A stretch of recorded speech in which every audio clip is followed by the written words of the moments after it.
All right, let's dive into the Moogai, this new indigenous horror film that seems to be getting a lot of attention. Yeah, it is really interesting. We're looking at an article from SBS NITV, Okay. and they call the film a Trojan horse for a story even more terrifying than any fictional monster. Right, and that's what really caught my eye about this, too. So we'll break it down. Yeah. So first off, like for our listener who might not be familiar, what exactly is a Moogai? Okay, well, in Bundjalung language, Moogai refers to a spirit or like a monster, Okay. like like the boogeyman figure in so many cultures. That kind of haunts childhood nightmares. Oh, okay, I'm already getting goosebumps. Yeah, it's creepy stuff. And in the film, how does the Moogai actually, how does it appear? Like, what's the deal? So the movie focuses on a young Aboriginal couple, and they're terrorized by this Moogai after they have a baby. Oh, wow. It really plays on that primal fear, something lurking in the shadows, Yeah. wants to take what's most precious. Like a child. Exactly, yeah. Oh, that's scary stuff. And the director, John Bell, Yeah. he's a Bundjalung Aware juryman. Okay.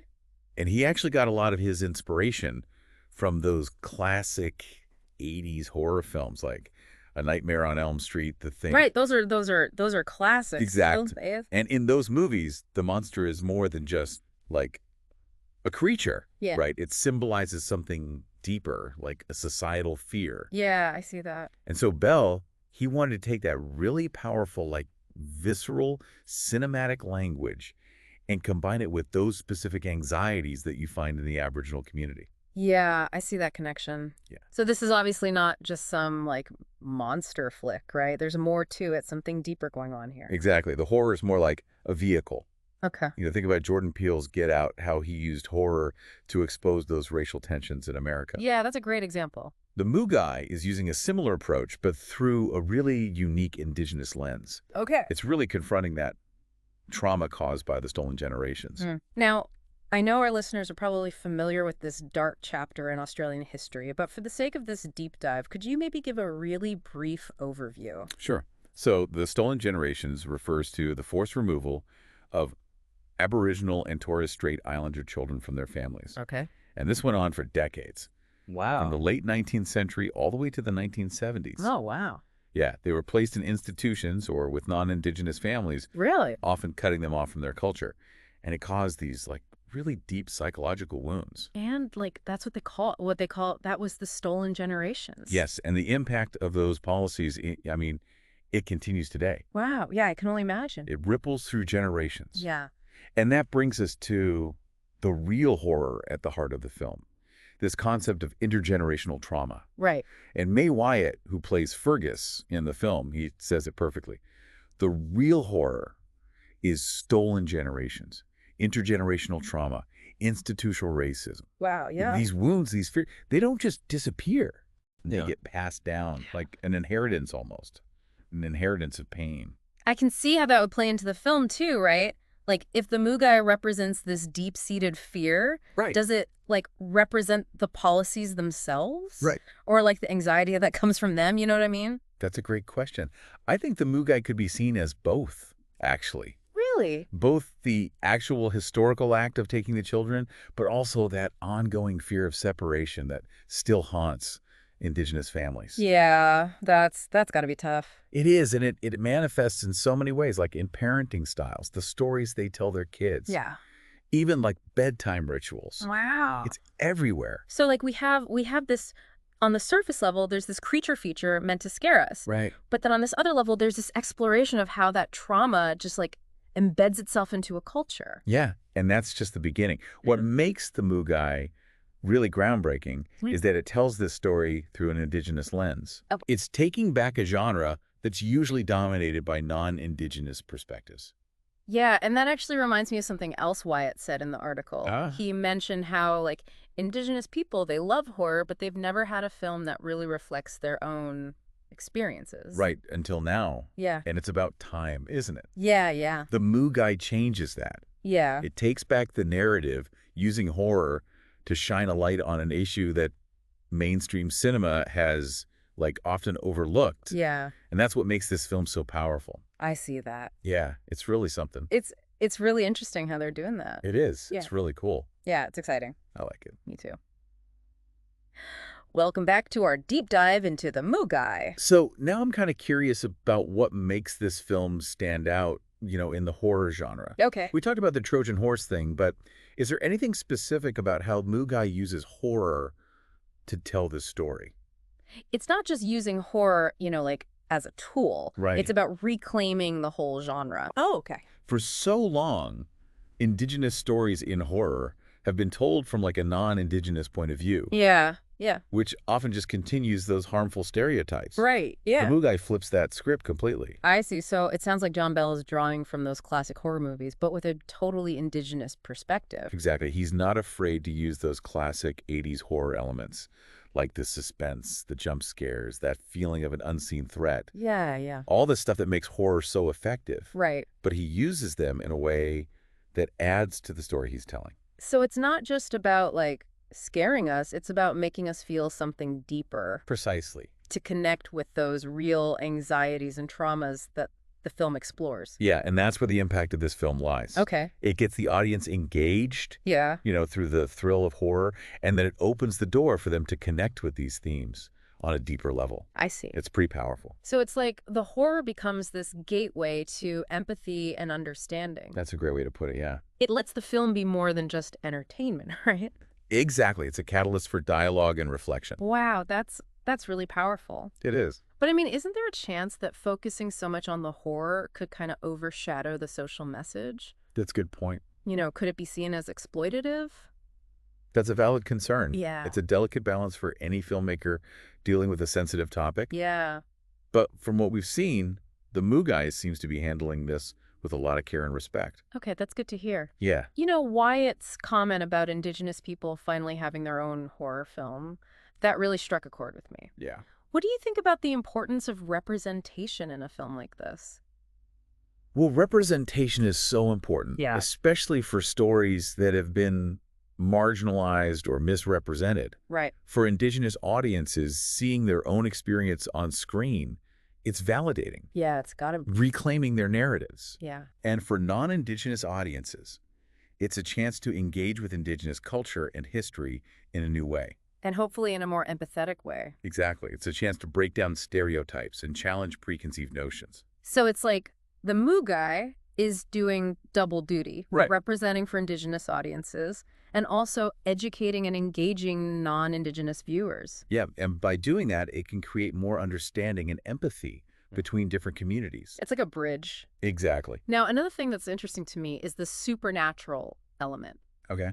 What do you think the Moogai as this creature adds to the story? The Mugai, as this child-stealing spirit, it works on a few different levels. Okay. On one hand, it embodies the fear and trauma associated with the stolen generations. Right. It's like a symbol of those policies, a real manifestation of what tore those families apart. Yeah, that makes sense. But then on another level, the Mugai taps into this universal fear, the fear of losing a child. Oh, yeah. That fear goes beyond culture. It's Yeah. deep within us. It's primal. It is. And in the context of the stolen generations, that fear is amplified. Yeah. For Indigenous families who went through that, the fear of having their children taken was real. It wasn't just a story. Exactly. It was their reality. It's like the film is saying this monster is scary, but what it represents is even scarier. Yeah, and by using that supernatural element, the film taps into that deeper level of fear. Makes it more real. Yeah, more visceral and unsettling.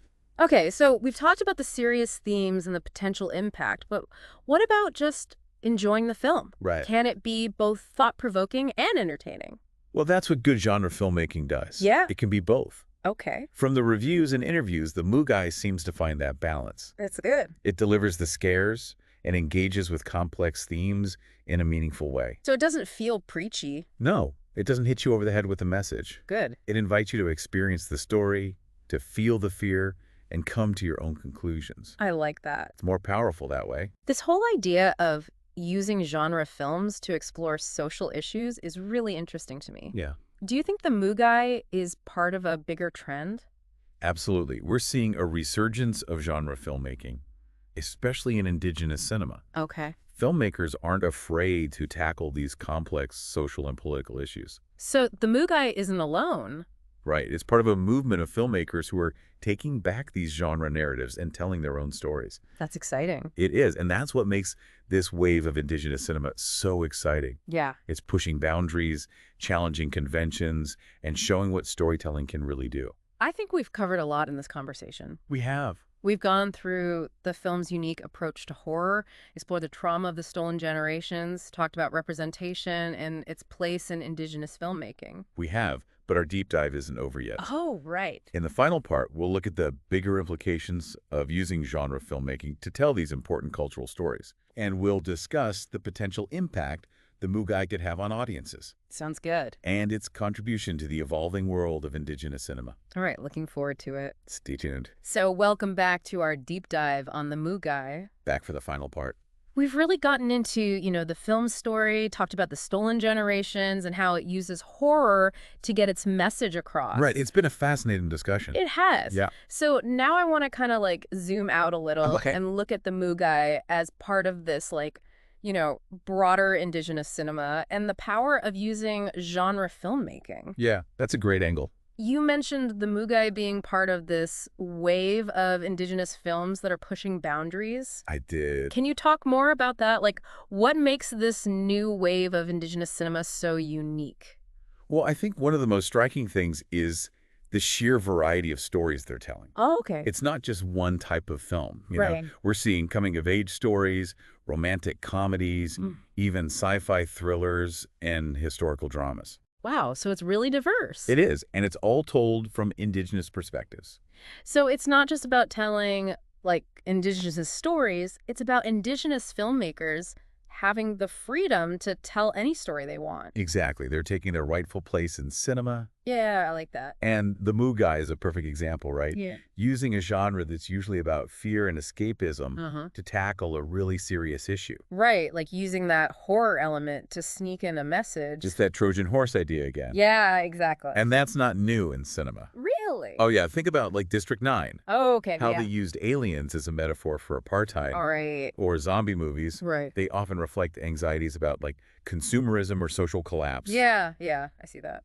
So the Moogai is part of this tradition of using genre to explore real-world issues. Okay. But it does it through a specifically Indigenous lens. Which is what makes it so powerful, right? Yeah. It's reclaiming a genre that has often been used to misrepresent Indigenous cultures and turning it into something positive. Exactly. It's a tool for empowerment and truth-telling. I think that's really cool. It is. And it's exciting to think about the impact this could have, not just on audiences, but on Indigenous filmmaking as a whole.